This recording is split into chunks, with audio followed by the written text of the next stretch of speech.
Hello viewers, welcome back to our YouTube channel. We are still on Henry Gibson's A Doll's House with the focus now on episode 2 of Act 3, the final act of this text. I would want us to consider some few facts from this episode. And we will begin with Nora's delaying tactics and antiques on Torvald Helmer.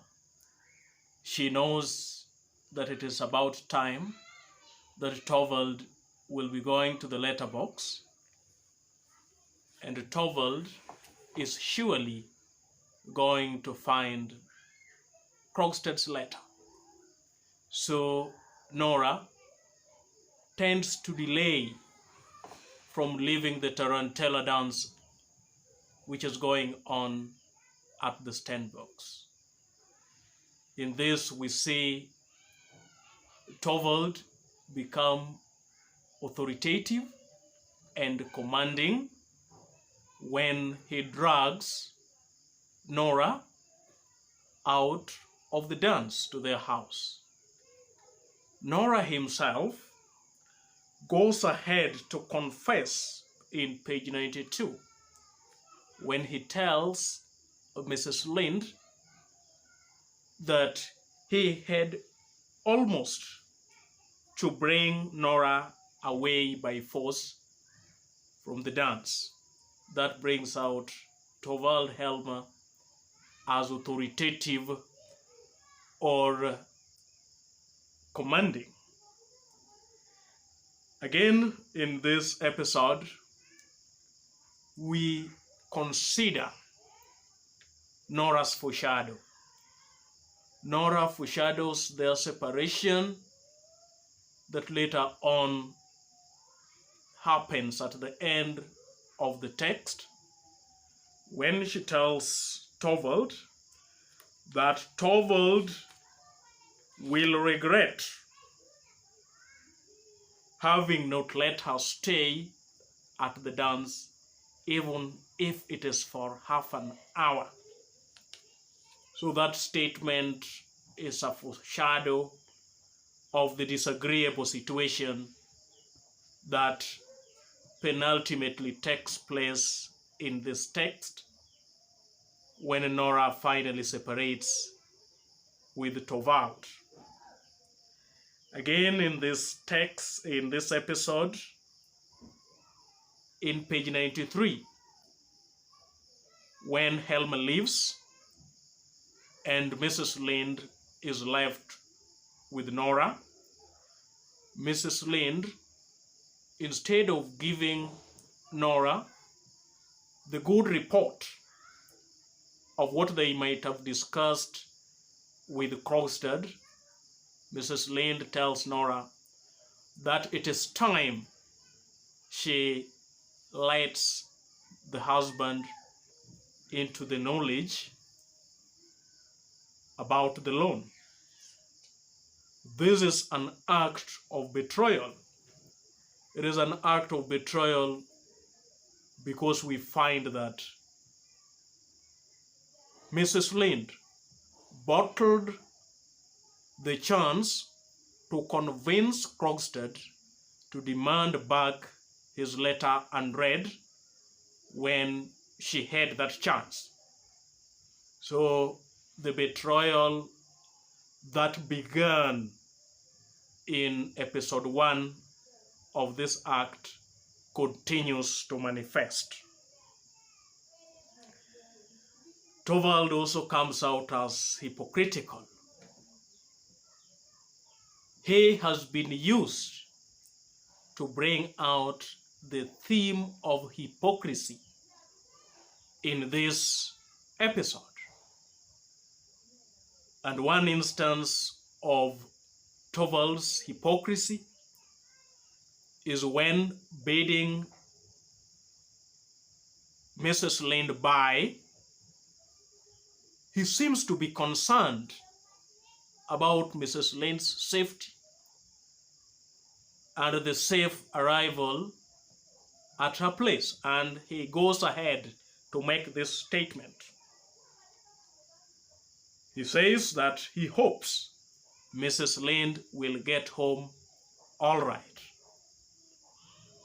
When Mrs. Linde leaves the Helmers, he makes a directly opposite statement. And he comments, that is on page 94, we have got rid of her. She's a frightful bore, that woman. To mean that Mrs. Linde is boring as she talks too much. In her face, Torvald seems to have the desire to appear agreeable. Yet when Mrs. Linde leaves, he speaks negatively of her presence.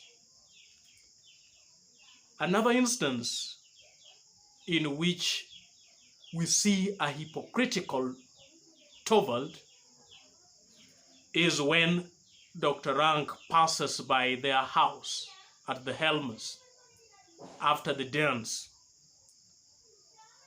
Torvald, in a fretful whisper, asks himself what it is that Dr. Rank wants. Yet loudly, Torvald tells Dr. Rank that it is so kind of him to pass by. That is another instance of hypocrisy. All along this text, since the beginning of our discussion, we have known Dr. Rank as an intimate friend of the Helmers. At the last conversation that Dr. Rank gets to have with Torvald, we see Rank tell Torvald that during the next Tarantella dance, he will be invisible and he will wear a big black hat. This implies something that is already known to Nora, that Dr. Rank means to shut himself up and die. And that is where, during their last conversation with Nora, Dr. Rank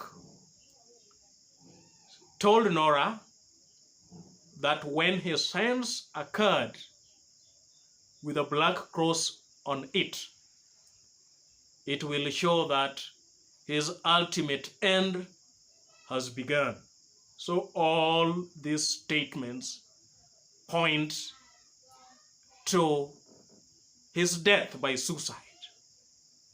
When the news of the death arrives and Helmer gets to know about it, we see Helmer in page 101 using a simile compare Dr. Rank to a wounded animal. He dies like a wounded animal. That is what Torvald says. He continues to say that Dr. Rank, who has been his intimate friend throughout this text, was just like a cloudy background to their sunlit happiness with his sufferings and loneliness. So it is hypocritical of Torvald to say that of his very intimate friend, that Dr. Rank's existence is just like a cloudy background to their sunlit happiness with his loneliness and suffering. Viewers, I really wonder if Torvald will say the same if Dr. Rank is present. So that then passes as the subject of hypocrisy. Again, this statement could also be ironical and dramatic irony, to be specific, because Torvald says that Dr. Rank was like a cloudy background to their sunlit happiness. But we asked ourselves, is their lives sunlit as he suggests? Because we are aware of the anxiety and worries that bogs down Nora at this stage. So then it is ironical to say that their love affair or their relationship with Torvald can be seen as sunlit happiness. Again, when Torvald tells Nora that he would want to have his darling Nora for himself, Nora wonders if the thought of his friend's death has not affected him. And we see that is when Torvald goes away to read his letters after the hypocrisy has been unmasked. So then, these three instances in this episode tend to bring out Torvald as a hypocritical character.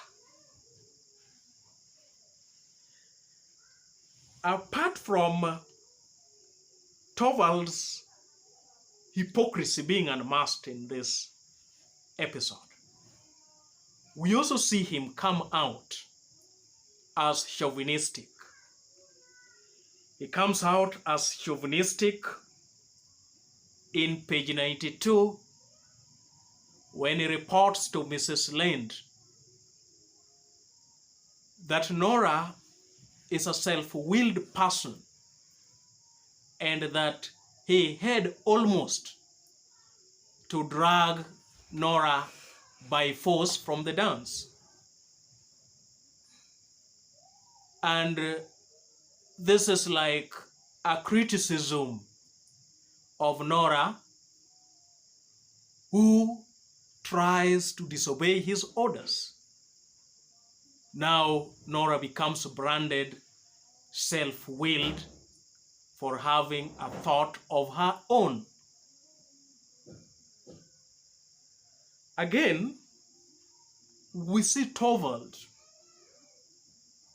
come out as chauvinistic when he tells Mrs. Linde that he prefers embroidery to knitting. When he says that he prefers embroidery to knitting, he goes ahead to graphically explain to Mrs. Linde how to embroider. This is quite interesting because as a woman in this society, we expect that it is Mrs. Linde who should coach Torvald on how to embroider and not the other way around. It is interesting to see how Mrs. Linde gets to attack Torvald for this, when she sarcastically tells Nora, as she bids them by, not to be self-willed. Another instance of Torvald's chauvinistic trait is when Torvald tells Nora that it was quite right of him not to let Nora stay at the dance any longer. The sarcasm that Nora uses really brings out his chauvinistic trait, because Nora says in page 95, "Everything you do is quite right, Torvald." This is a way of telling Torvald that it is like he is running a one-man show. His running of his home is a one-man affair. He's chauvinistic. It is interesting to see how Helmer fails to pick up the sarcasm that cuts into him from both Mrs. Linde and Nora at first, when Mrs. Linde tells Nora not to be a self-willed person anymore. He goes ahead and tells Mrs. Linde that Mrs. Linde is right. The same answer that he gives to Nora when Nora sarcastically tells him that everything he does is quite all right. He goes on about talking about how his little skylark is speaking reasonably. Again, another instance of Torvald's chauvinism is when he metaphorically compares Nora to a dearest treasure. A treasure is something that someone has full ownership and authority over. So then he looks at Nora as a treasure or his wealth. And this one comes out quite succinctly when Torvald confesses that it is Nora's seductive figures of the tarantella that seduced him, attracted and thrilled him, and that is why he brought Nora from the dance so early. He uses a euphemism, and a euphemism, when we use euphemism as an aspect of style, this is whereby we use a polite word for something. In telling Nora that he wants to make love with her, he says that his blood is on fire. When he says this, and Nora seems to deny his advances, he goes on reeling and asking Nora if he is not Nora's husband and that she is joking. So this one shows that Torvald has ownership over Nora just as property. The pet names that Torvald uses on Nora also continues. These pet names that are meant to demean her. Like in page 95, he calls Nora fascinating, charming little darling. Page 102, he calls Nora his singing bird. Viewers, that brings us to the end of part 1 of episode 2, act 3. The next time we meet, we'll be looking at the second part of this episode. Remember to subscribe, like, comment, and share.